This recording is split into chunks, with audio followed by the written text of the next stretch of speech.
Saludos cordiales a todos. Es un honor poder estar aquí, aunque de manera virtual, con la Universidad Autónoma de Querétaro, una institución que se destaca por su compromiso con la excelencia académica y la innovación, educando en la verdad y honor. Quiero agradecer a la universidad y también a la Facultad de Artes y al doctor Alonso por la invitación.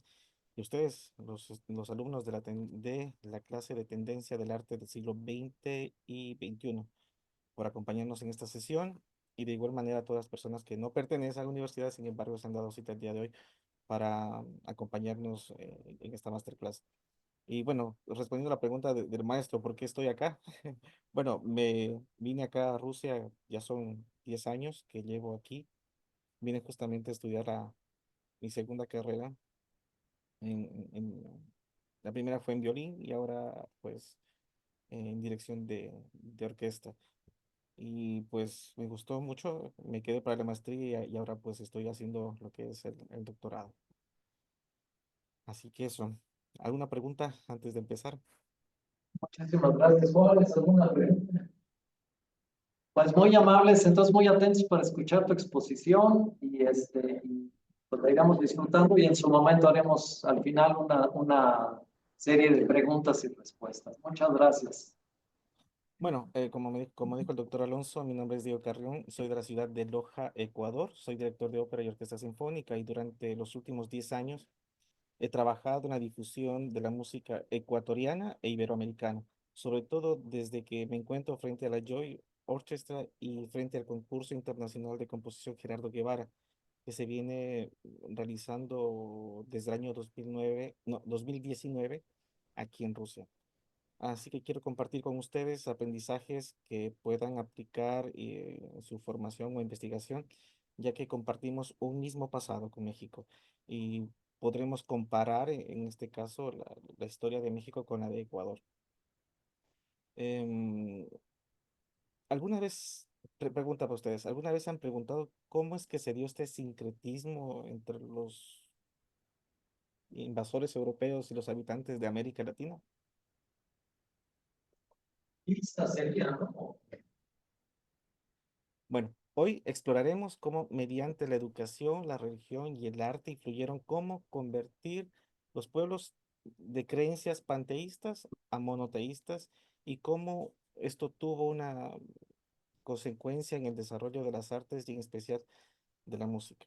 Al final de esta sesión tendremos herramientas para comparar lo que sucedía en Ecuador y México y cómo se dio esa evolución en esa parte musical en esta parte del continente americano.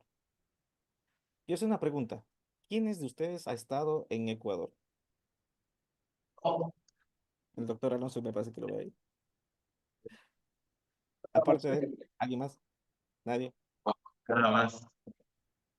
Otra pregunta. ¿Alguien de ustedes conoce o ha escuchado algún compositor ecuatoriano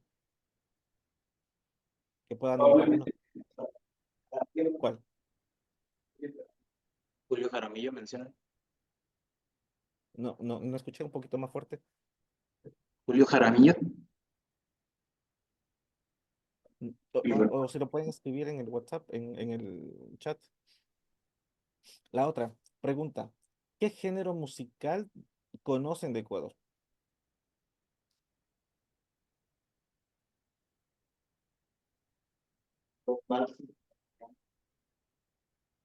No lo escucho. Bueno, el día de hoy vamos a ver alguna de de estos detalles.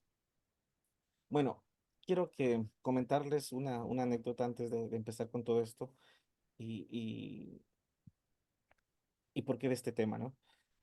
Cuando yo ya me había graduado de la universidad allá en mi ciudad y viajé hasta la ciudad de Guayaquil a trabajar, en este instante me convertí en embajador de mi provincia. Luego me fui a Quito y siempre me catalogaron con ese cliché, es que es lojano, porque en Ecuador se dice que la provincia de Loja es la capital musical del Ecuador. Luego cuando me vine a Rusia, eh, me pasó algo similar. Igual, sin querer me convertí en el embajador del Ecuador y de toda América Latina. Y me pasó algo similar. Es que es latinoamericano. Y es que cuando salimos de nuestra ciudad, llevamos a nuestras espaldas el apellido de nuestra familia llevamos el nombre y la cultura de nuestra ciudad, de nuestro país. Y por eso es muy importante dar razón de ello. Am, Quiero comentarles que esta masterclass va a ser como un viaje. Hoy yo seré su guía, pero el camino lo recorreremos juntos. Por favor, traigan sus curiosidades como equipaje y una mente abierta para poder saber a dónde vamos. Así que vamos juntos a explorar lo que es la historia del Ecuador, la historia de la música del Ecuador, de los rituales ancestrales a la vanguardia. Y estemos listos para descubrir lo que pasó musicalmente en América del Sur. Así que bueno, sin más preámbulos, empecemos. Si ustedes se pueden dar cuenta en esta primera página, tenemos algunos personajes que son muy importantes para el Ecuador, como por ejemplo es Luis Humberto Salgado, Agustín Guerrero, Eloy Alfaro, estos dos presidentes, y Gabriel García Moreno, que son muy importantes, que hicieron mucho por la cuestión musical del Ecuador. Luis Segundo Moreno, que es que como el primer musicólogo del Ecuador, el maestro Gerardo Guevara, que hace unos meses falleció, y la orquesta, la OSNE, la primera orquesta del Ecuador. Bueno, antes de empezar, les quiero presentar lo que es Ecuador. El Ecuador tiene cuatro regiones: la región insular, costa, la sierra y la Amazonía. En cada uno, sobre todo lo que es la costa y la sierra, hay muchos géneros que están muy bien marcados. En el tema de la época prehispánica. Antes de la llegada de los españoles y los incas ya existían asentamientos humanos. El hombre ecuatoriano antiguo data desde hace 12.000 años antes de Cristo, y desde ese entonces hasta la llegada hispánica los historiadores lo dividen en estas cuatro etapas, que es el precerámico, el periodo formativo, el desarrollo regional y el periodo de integración, que va de 500 años después de Cristo hasta la llegada de los españoles. Es muy importante saber esto porque aquí hay algunas cosas que se encuentran y las cosas que pasan después en el Ecuador. Aquí podemos ver un mapa de no se llaman culturas, los investigadores le han puesto como fase, ¿no? La fase Inca, la fase Las Vegas, Chopsy y Cubirán. Pero las que están más estudiadas son Las Vegas. En aquella época se encontraron solo instrumentos de trabajo, algún churo o caracol, pero nada importante. En el periodo formativo, aquí se encontraron algunas cosas bastante importantes, como son ya litófonos, sonajeros, ocarinas, rondadores, que se dice que el rondador es del Ecuador, ¿no? Eh, y, pero todas estas instrumentos que se encontraron no tenían una división equidistante. No se puede decir que tenía una escala musical. Y eso ahí se lo puede comprobar porque hay algunos grupos, asentamientos en el oriente, como es la comunidad Shuar, que ellos tienen tres sonidos y hacen sus canciones solo con tres sonidos. Entonces, pero no, esos tres sonidos no siempre tienen que repetirse y no tienen siempre la misma distancia.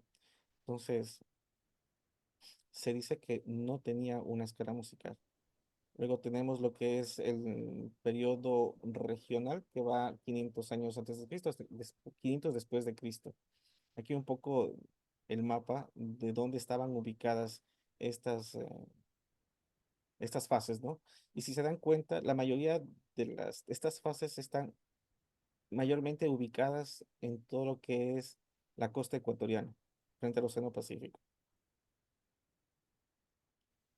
Luego aquí tenemos lo que es el periodo de integración hasta la llegada de los españoles. El periodo de integración es la época en la que los incas llegaron al Ecuador a conquistar y formaron lo que fue el Tahuantinsuyo, ¿no?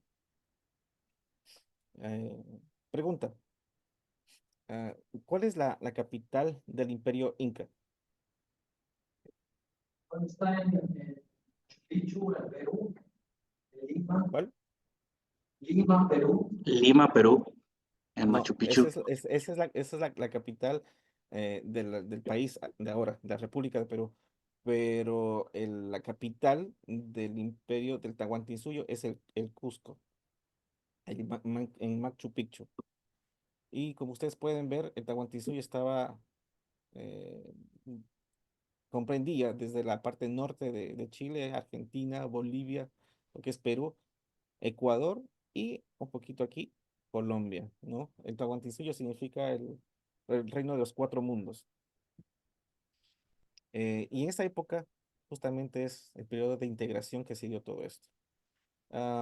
Por por esta conquista que hubo de los incas, hubieron muchos vestigios y algunas cosas que compartimos con el Perú. Bueno, el 21 de septiembre de 1526, Bartolomé Ruiz ancló y desembocó en el Río Grande y lo bautizó esta zona como San Mateo. Es lo que ahora es la parte de Esmeraldas al norte de Ecuador.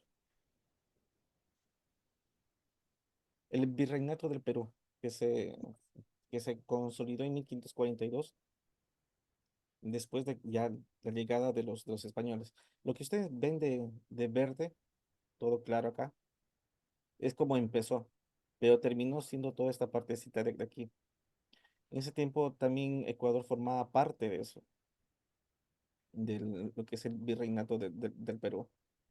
Am, en esta época se fundó el Colegio San Andrés, que es muy importante, y como lo dice Sonia Fernández Rueda, de la conquista y transculturización espiritual. Por eso en la Nueva Granada, hoy territorio ecuatoriano, se crea en 1552 lo que es el Colegio San Andrés, una institución destinada a enseñar oficios, arte, pintura, escultura y música, pero principalmente a los hijos de los caciques. No, esto no era para todos, porque ellos tenían influencia sobre las masas indígenas, ¿no?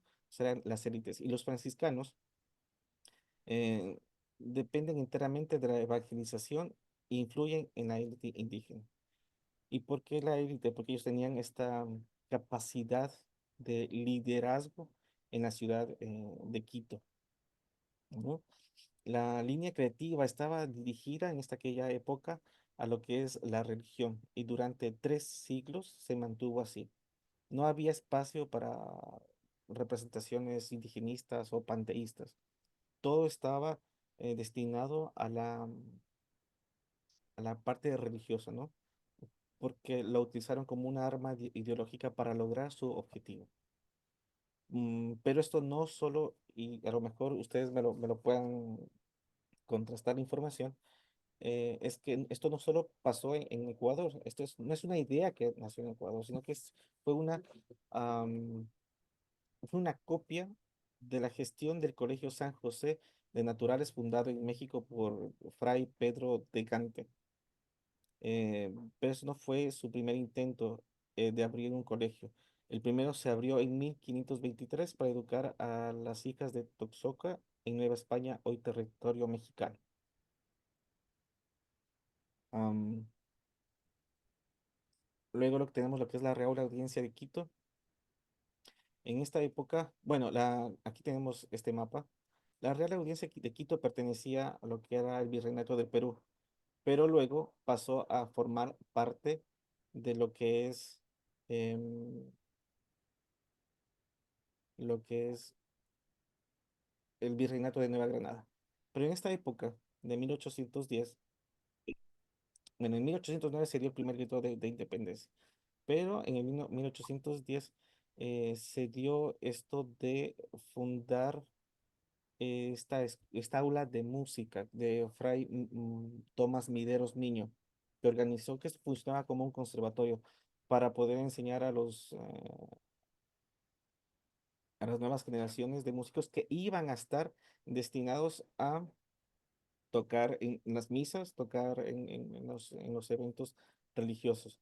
Y de aquella época hubo bastante, muy buenos resultados de esta época. Sin embargo, el monje Mideros, para cimentar el significado de estas palabras en sus alumnos, les condicionó que si deseaban continuar eh, estudiando música, tenían que tomar pues los hábitos. Así que muchos tomaron sus hábitos y para poder seguir con los conocimientos de música. Bueno, esto es lo que es el virreinato de Nueva Granada. Aquí hay un evento que es muy importante de lo que sucedió en Ecuador, es que con la llegada de José María de Sellés, llegó el batallón Numancia al Ecuador. Este, este evento fue muy importante porque am, obviamente llegaron con las campañas de independencia al Ecuador y esta vez fue la primera vez que en Ecuador se escuchó una banda. Y esto tiene mucha repercusión porque ellos llegaron con todo lo que son clarinetes, los que son trompetas, instrumentos que nunca los habían visto en el Ecuador. Y obviamente todas esas bandas que se, se organizaron después siempre estaban frente, pues, extranjeros, porque tenían los conocimientos para poder manejar y poder dirigir estas bandas, porque son instrumentos transpositores y hay que saber mucho para poder dirigir este tipo de bandas. Luego, en 1822 hasta 1830 es lo que se da, lo que es la Gran Colombia, lo que era un sueño de Simón Bolívar, que quería fundar un solo país, ¿no? Y ahí estaba Quito, eh, bueno, lo que es Colombia, Panamá y Venezuela. Y por eso es que tanto Ecuador como Colombia y Venezuela compartimos la misma bandera, amarillo, azul y rojo. Es nuestro legado de lo que fue la Gran Colombia. Y bueno, y ahora les presento que desde 1830 hasta nuestros días es el Ecuador. Aquí está lo que es la provincia de Pichincha, con su capital, que es Quito, que es la capital de todo el Ecuador. Y por aquí está mi provincia, la provincia de Loja. Bueno, aquí, después de que se dieron las guerras de independencia y todo, hubo unos eventos que son muy importantes.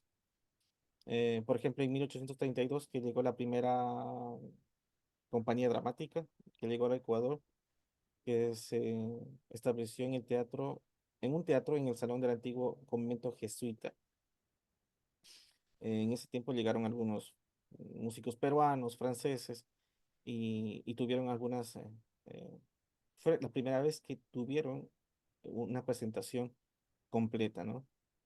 Luego en 1865, y eso es muy importante, en 1865 hay una comisión científica que llegó al Ecuador y uno de los acontecimientos que rodearon su llegada fue que el señor Marcos Jiménez de la Espada solicitó a Agustín Guerrero, que era un músico de Ecuador que tenía formación académica, que hiciera recopilación de la música que se escuchaba, de los indígenas que tocaban.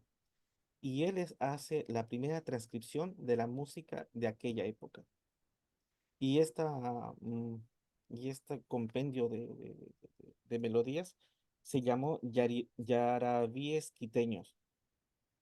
Y se llamaba Yarabíes Quiteños no porque todos eran yarabíes, porque yarabíes es un género, sino que todo lo que era indígena era yarabí y punto final. No importa si esto era alegre o triste, no importa, todos eran yarabíes.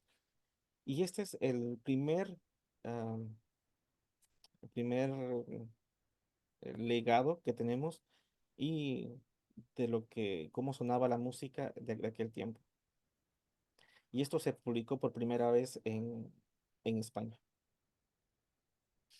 En 1870 se crea el Conservatorio Nacional de Música. Y así se asentó las bases de este conservatorio, que fue gracias al liderazgo de Gabriel García Moreno, un presidente que era muy conservador y que modernizó el Estado y que lo organizó también económicamente y que por eso hubo dinero para poder traer profesores del extranjero. Y no solo fundó el conservatorio, sino también otras universidades, la Universidad Politécnica del Ecuador, y trajo y lo organizó de una manera increíble. Sin embargo, todo esto se acabó cuando después de un golpe militar y después de que lo mataron a Gabriel García Moreno, todo se quedó ahí. Luego hay esta refundación del conservatorio en 1900, con el presidente Eloy Alfaro, que, que hizo esta, esta revolución alfarista y fue que nuevamente se fundó el conservatorio y desde entonces ha seguido funcionando. Si pueden ver aquí hay una foto del Conservatorio Nacional de Quito. Obviamente este no es el edificio original, es el edificio que ahora funciona.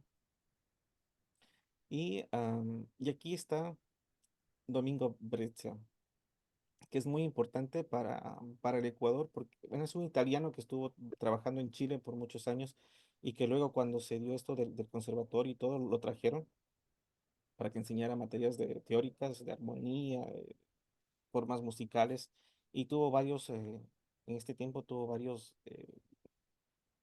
estudiantes muy destacados, ¿no? Como Francisco Salgado, que es el papá de este señor que lo ven aquí, Luis Humberto Salgado. Francisco Salgado y también Gustavo, o sea, que es el hermano de él, ¿no? Pues fueron como los primeros compositores de aquella época y es con él que llega esta idea del nacionalismo al Ecuador, ¿no?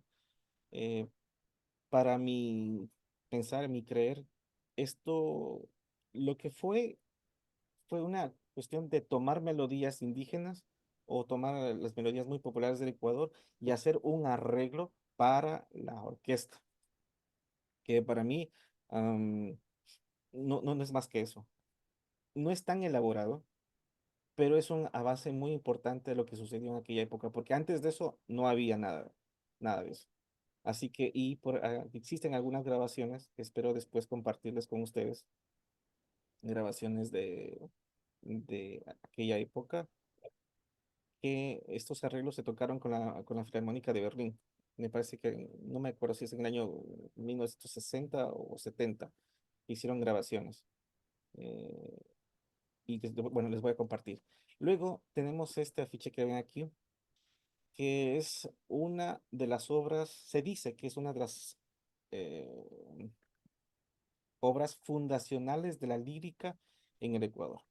Esta es la opereta En Sueños de Amor, que fue estrenada justamente por una compañía de zarzuela mexicana,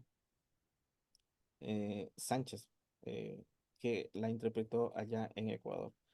Y se dice que con esta se empezó. Obviamente hay otras obras que se escribieron antes, como Cumandá y otras obras, pero estas obras están incompletas. La única obra que está completa y que podemos decir, a ver, esto suena de esta manera, es esta obra En Sueños de Amor. En Ecuador se puso recién, como ven aquí en el afiche, en abril del 2011. Y desde entonces no se ha vuelto a poner completa como que ya ves la pusieron. Recién hace un año y medio me parece que la pusieron en Roma. Em, bueno, luego quiero comentarles aquí, aquí hice una pequeña tabla de lo que son los compositores destacados del Ecuador. Como ustedes pueden ver aquí, tengo lo que es el precursor de todo esto, fue Juan Agustín Guerrero. Luego que viene la primera generación de compositores nacionalistas, Pedro Travesaris, Sexto María Durán, segundo Luis Moreno, como les decía, segundo Luis Moreno, que es el padre de la musicología en el Ecuador, Francisco Salgado, que es el papá de Luis Humberto Salgado, y Salvador Bustamante Celi. La segunda generación, que les decía que el trabajo de ellos es mucho más elaborado, pero el que más destaca es Luis Humberto Salgado, que es un tipo que se atrevió a hacer no lo que hacía su papá, no lo que hacía estos compositores de aquí. Se empezó a tener estas ideas de empezar a mezclar las tendencias compositivas, lo que pasaba en Europa con Ecuador. Para aquella época era muy difícil tener acceso y él estaba muy al tanto de lo que pasaba y estaba tanto porque su hermano era diplomático. Entonces siempre enviaba partituras, enviaba libros y él las estudiaba y luego él se ponía a experimentar con las melodías de nuestro país y empezaron a aparecer cosas muy interesantes. Por ejemplo, levante la mano, por ejemplo, ¿quién de ustedes sabe cómo funciona el sistema del dodecafonismo? Cada uno de los tonos puede ser el El, eje tonal. ¿Cómo? Que cada uno de los semitonos puede ser el eje tonal. La escala no son 8 sonidos, son 12 sonidos. Entonces se forma una serie con estos dos sonidos y cuando se toca la melodía, nunca el sonido se vuelve a repetir, ¿no? Entonces, por ejemplo, en aquella época, Luis Humberto Salgado supo esto y lo utilizó para hacer el San Juanito futurista. En Ecuador, uno de los géneros más comunes que tenemos en Ecuador, y es el más bailado, y es indígena, es el San Juanito. Entonces, lo que hizo Luis Humberto Salgado, agarrar esta técnica compositiva del dodecafonismo, y lo que hizo fue hacer este San Juanito futurista. Es una micropieza para piano, em, que después me gustaría poderles enviar. Voy a intentar a ver si es que se puede escuchar.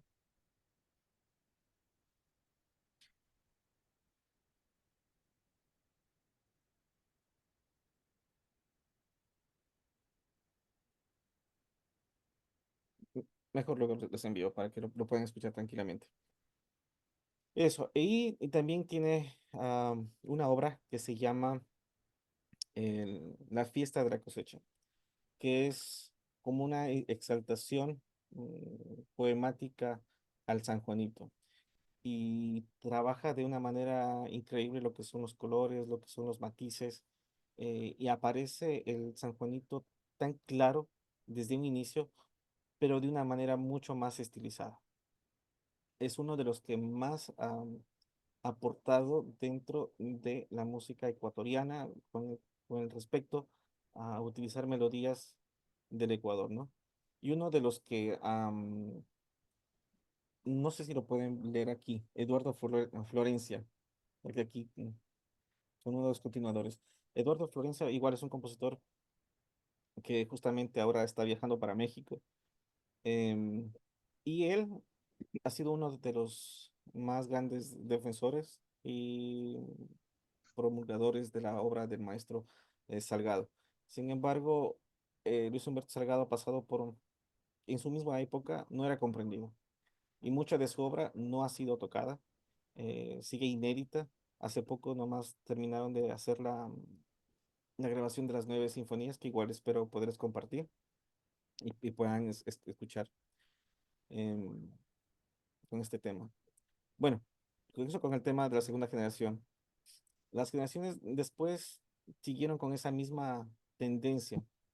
En el caso de la cuarta generación, tenemos a Gerardo Guevara. Gerardo Guevara fue estudiante de Luis Humberto Salgado. El maestro falleció, como les decía, hace 4 meses.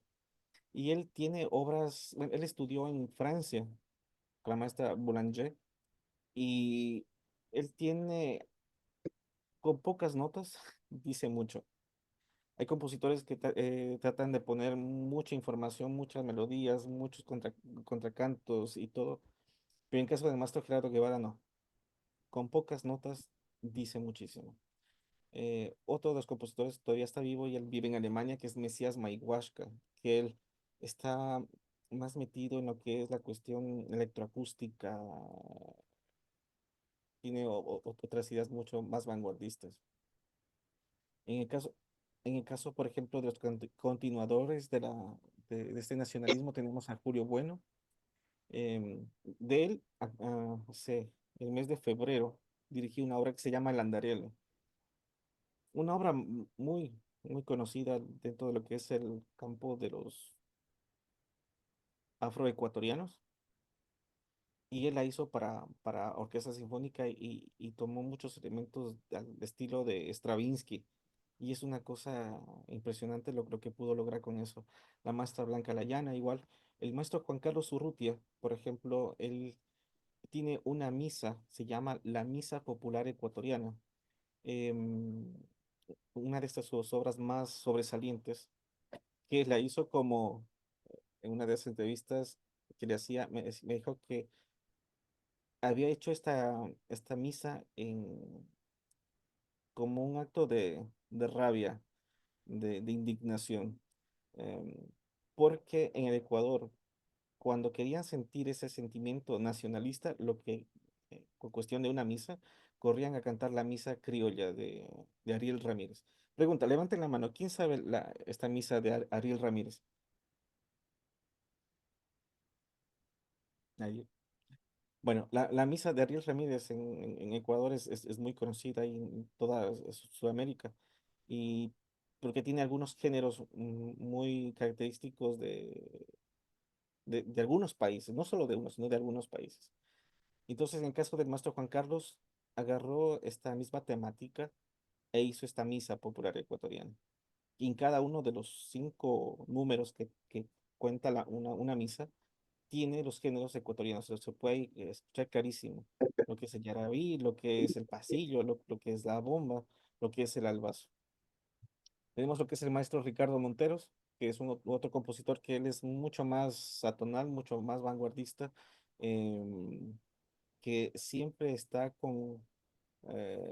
no es tradicional, es totalmente fuera de eso. El maestro Eduardo Florencia, él es mucho más tradicional y es uno de los compositores que en la actualidad todavía está joven y que hace poco, me parece que es hace menos de un mes, estrenó su concierto para piano número 1 con la pianista mexicana Argentina Durán en el Palacio de Bellas Artes allá en México.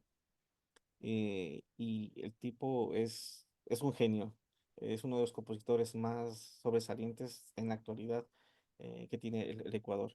El maestro Leonardo Cárdenas, que él es tradicional, pero él es mucho más popular. Sin embargo, tiene obras muy interesantes. El maestro Diego Luzuriaga, que actualmente tiene algunas obras operísticas. em, el maestro Marcelo Ruano, José María Vítores, Marcelo Beltrán. Maestro Marcelo Beltrán, por ejemplo, hace poco, eh, será como 2 años, estrenó una obra que se llama El Tríptico Quiteño, que toma los temas tradicionales del Ecuador y los hizo una ópera. Y obviamente de este tríptico justamente estoy haciendo mi trabajo de investigación. La maestra Yanira Alvarado, que les contaba hace instantes que ella había hecho una ópera que se llama Ipiak Izua, que es una leyenda del grupo Shuar, en donde justamente hablaba de estos 3 sonidos, ¿no? Que, y es una ópera que no es tradicional, o sea, que no tiene la orquesta sinfónica, que no tiene, simplemente tiene los instrumentos de viento y los instrumentos de percusión, tiene como la mayor le doy una mayor importancia. Cuerdas no tiene, por ejemplo, esa obra. Solo tiene por ejemplo, dice violines. Pues no dice violín 1, violín 2, viola, cello y contrabajo. Y bueno, y esta generación naciente que yo he puesto aquí, algunos de estos de aquí son compositores ganadores de concurso de composición Gerardo Guevara, que lo he estado haciendo aquí en Rusia. Y tienen bastantes obras bastante interesantes para los jóvenes que están. Bueno, en el Ecuador existen géneros con armonías y melodías más europeas y otras más indígenas. Por ejemplo, los géneros con mayor presencia armónico-melódica europea por ejemplo, es el pasillo, que es como un vals asincopado. El pasacalle, que es el, como escuchar un paso doble. El alza y el aire típico, que son mucho más movidos. Y aquí los géneros con mayor presencia armónico-melódica indígena. Por ejemplo, tenemos lo que es el Jumbo, que es del Oriente, el Danzante. Por ejemplo, hay una obra que no sé si allá en México, en Querétaro, la conocerán, y que es por ese danzante que muchos lo conocen en el Ecuador. ¿Ustedes han escuchado Vasija de Barro? No. Bueno, les voy a compartir esa. Es una de las obras que mayormente la conocen casi en todo el mundo. Cuando igual quieren representar el Ecuador, van por esta obra. ¿Por qué es conocida? Porque nosotros teníamos un pintor, que es Guayasamín, que fue muy famoso y todo, y él con el, con, fue uno de los que estuvieron cuando hizo este danzante, Vasija de Barro. Tenemos lo que es el Yarabí, el San Juan, el San Juanito, que no hay mucha diferencia, lo único que cambia es la temática, que es mucho más rápida. Es el San Pedro, Albazo, Tonada, Capisca y Bomba. Por ejemplo, aquí tengo lo que es el ritmo del bombo del San Juanito. La pueden tocar, la pueden interpretar golpeando las palmas o en la mesa.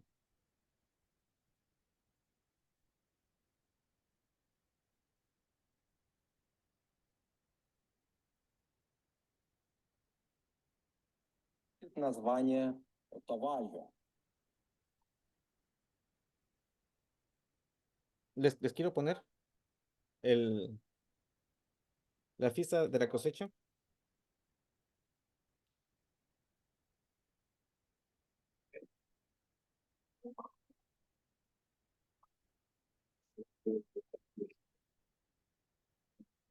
¿Lo pueden escuchar?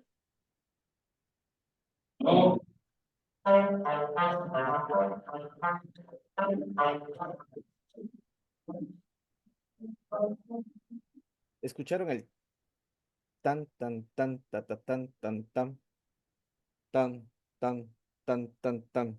Lo mismo que está acá. Y creo que lo escuchen y que lo identifiquen cuando escuchen la obra. Esta es la fiesta de la cosecha, que es una obra ganadora de un concurso de composición en 1960.